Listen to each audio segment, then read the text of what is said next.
You're listening to Refracted World with Terry Geo. Episode 7. What would you choose? As we are now in 2024 and a new year is a time for personal resolutions, I wanted to share with you an experiment I began 2 months ago. I asked a simple question and posted it on social media.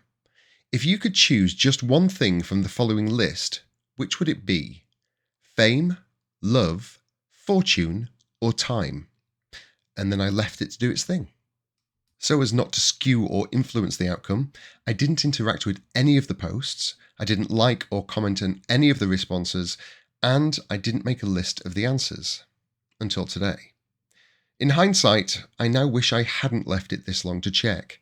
I thought I'd created a fun experiment which anyone could play by simply giving a one-word response. I'll admit, I actually expected most people to choose fame, and then I would talk about the many downsides of being famous. But the responses shocked me, and many of them were incredibly personal and emotional. I really was not prepared for what I read. Just before we begin, have a think about which one you would choose.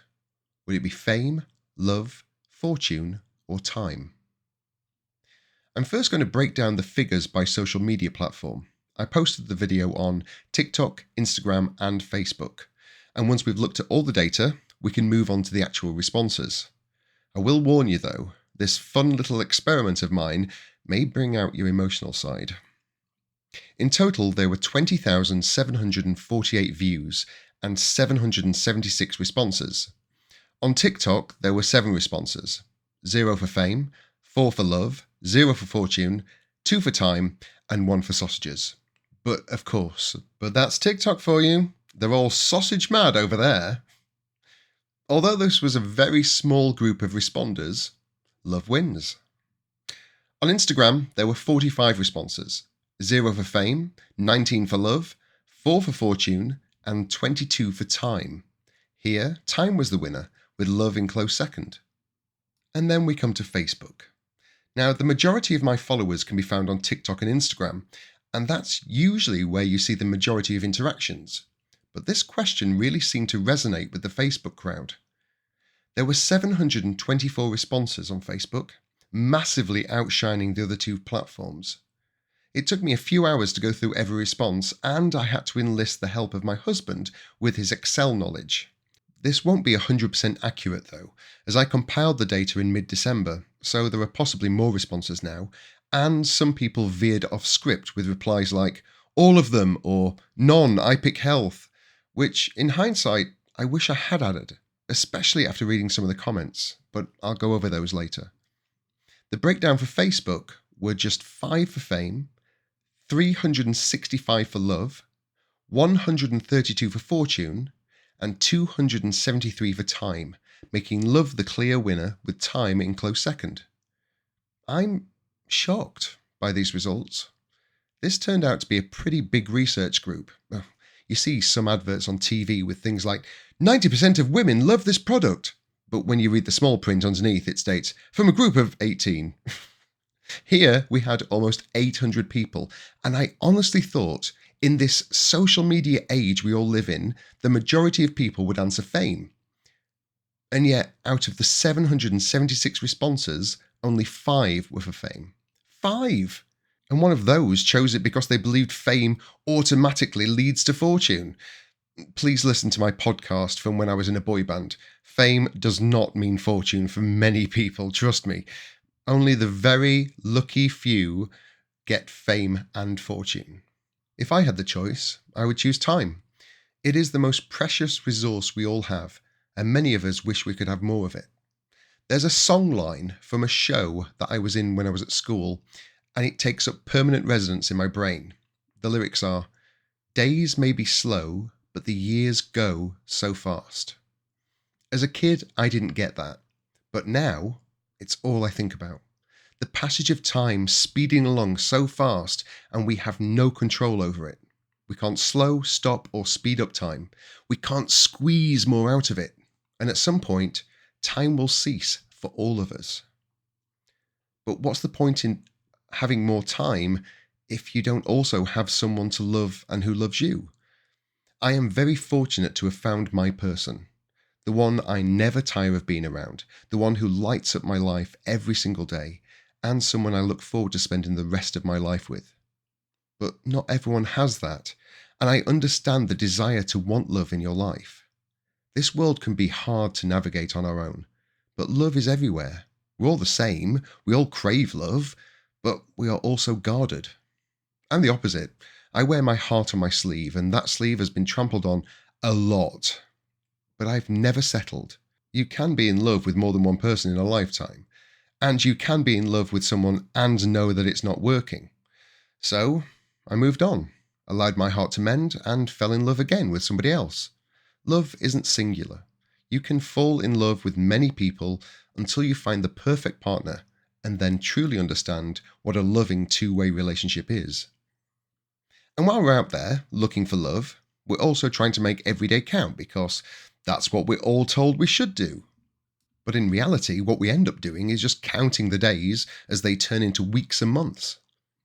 The older I get, the more time seems to speed up. There are two theories for this. The first is, imagine your brain as a hard drive. It starts out empty, but the older you get, the more data you have stored. And so to clear space, your brain hides the mundane daily memories, and without that data to look back on and reflect our time, we feel that the days are speeding up, which does make sense. The second theory is very similar, but also comes with a solution, thankfully. As a child, everything is new to us. People, colours, words, sounds, and our brain records everything as super important memories because this is all new information. But the older we get, we live more mundane lives, and the brain has fewer important memories to keep. The solution then is simple. We need to fill every single day with new and exciting experiences, which, when you think about it, is obvious. And I'm sure is something we'd all love to do, but for one small, barely significant detail. Money. Most of us, we don't have it. We just don't have spare money. Nearly everyone on the planet has to work most of their lives doing the same thing, speaking to the same people in the same building, day in, day out, for years. The money we earn is spent on housing, food, bills, transport, with very little left over for recreation, let alone holidays. So, does that mean we're all trapped in the mundane? Just doomed to a life of watching time slip away? No, I don't believe that. There are still things we can do for free, or at least very little money. Going out for walks in parks or to the countryside is free, minus the travel expense. Taking up a new hobby, well, minus the equipment needed when you start out, be that paintbrushes or balls. Maybe join a community group or, meet new people. What about writing a blog or a story, a review even? Just spending more time with friends and family to make new memories together. All those things in your head that you'd like to try, but push down until a later date, stop doing that. Stop waiting and just do it. Time is not going to stop moving, so why should we? We're all exhausted after a long day at work. We finish work, make dinner, and then usually sit in front of the TV until it's time to go to bed. Rinse and repeat. But instead of watching TV, even for 1 or 2 nights a week, try doing something different. Personally, I'm really creative, so I love drawing, writing, recording, singing, and even learning. I love learning new things, and we all have the internet at our fingertips now, and we can learn about everything or anything in mere minutes.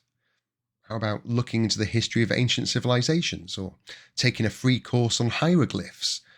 Go to a museum and marvel at the statues or the bones or the paintings. It might not help you get a promotion at work, but it will enhance your brain and give you something new to think and talk about. Because when it's all boiled down, life is just a series of small experiences. And the more experiences we have, the more memories we can create, and hopefully, the more fulfilled we feel in life. I'd also like to get into woodworking or model building and pottery, but that dreaded money issue comes back into play, and that's the reason I can't. At least not now. Maybe in the future, but who knows? To live in a world without money would be a dream, and perhaps one that isn't too far from becoming a reality. More on that soon in a later episode. I have already written the script for that, so it shouldn't be too long now. There are plenty of things we can all do to keep our brains active and get a sense of achieving something every single day. It's not easy for the majority of us without spare money in the bank, but who needs world cruisers and first-class travel to Hawaii when we can sit on a park bench in the rain? Okay, yes, money would be lovely. Look, I totally understand why love and time were the top two choices. We all realise how precious our time is to us and how much we crave to spend that time with someone else who we love and who loves us. When compiling the answers, I read through some of the comments. Some people really opened up and were very personal in what they told me and the rest of the world who read it as to why they made their choice. There weren't many funny or silly ones either, which I expected. People really seemed to take this question seriously, as if by saying their choice out loud, perhaps that would manifest itself into reality. Yeah, if only that were the case. I have chosen a small collection to read to you now, and I apologise if I mispronounce anyone's name.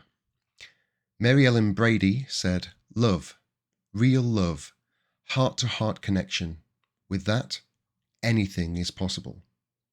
Lindy Lou said, "Never understood why anyone would want to be famous, but I believe love is the answer.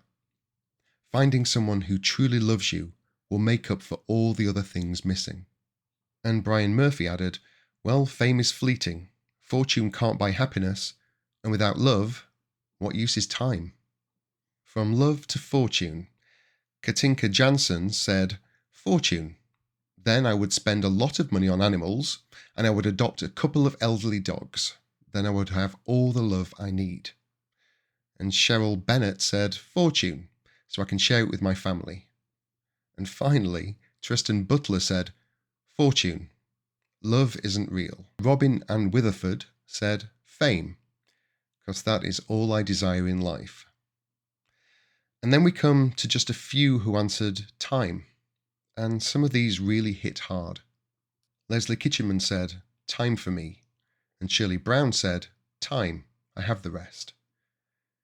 Dawn Stringfellow said, "Time. I have been diagnosed with a disease that will continue to progress. There is no cure except for an organ transplant. I just want as much time as I can have. I am only 55 years old." Patricia Park said, "Time. For you see, I am dying. I have chronic heart failure, AFib, and COPD, and I am on oxygen and a lot of meds, and I don't know how much time I have left." And finally, Marianne Nemeth said, "Time. To see my grandson one more time before I die." I think we forget why social media is what it was first invented for and what we all used it for to begin with. And I think Facebook shows that it's best because it's the granddaddy of them all, I guess. It was the first one. And because of that, there are a lot of people on Facebook, probably more than any other platform. And when we started using Facebook, I don't know if you remember back then, back in 2008 time, everyone shared their dinner. Everyone shared what they did that day. Everyone talked about the mundane and shared it. But they also opened up more. And a lot of people shared things about their lives with people that they'd never done before because they found it was easier to share their joys and their problems online without doing it face to face where you could be uncomfortable. And that still continues to this day.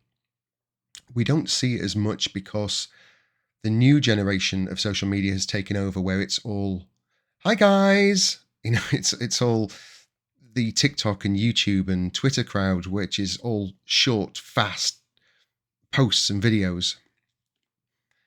But there is still heart behind it. And these messages that I got from this silly little experiment I tried a few months ago showed that, people really do share their feelings on social media. Not as much anymore, but it still does happen. And I'd forgotten that. I'd forgotten just how much people can share, even under this. And some of these answers really got to me, and thank you for sharing them. We're all unique, and yet we are all so very similar. We all want love and time to enjoy that love. Money would be a bonus, and for a very, very small few, to my utter surprise, fame would give meaning to their lives. But without time, nothing is possible. And for those who are unfortunately at the end of their lives, they would give anything to have more time. I never expected this much response, and I never expected this much emotion to be shared. As I said, this was a fun little experiment that grew and showed me just how similar we all are. So this year, 2024, make sure your time is well spent. We can't know how much time we have left, but we all know that it isn't nearly enough. Whatever you're wanting to do, or whatever you're looking for, it is out there. It is within your reach. You just have to go out there and find it. Feed your brain with as many new memories as you can and live the life you want. Because we only get one shot at this. There's no redo. And when our time is up, it's up. So, Happy New Year, everyone. Thank you for listening, and I hope you join me again next week. Until then, take care, and I hope you all have many unmundane days. Goodbye.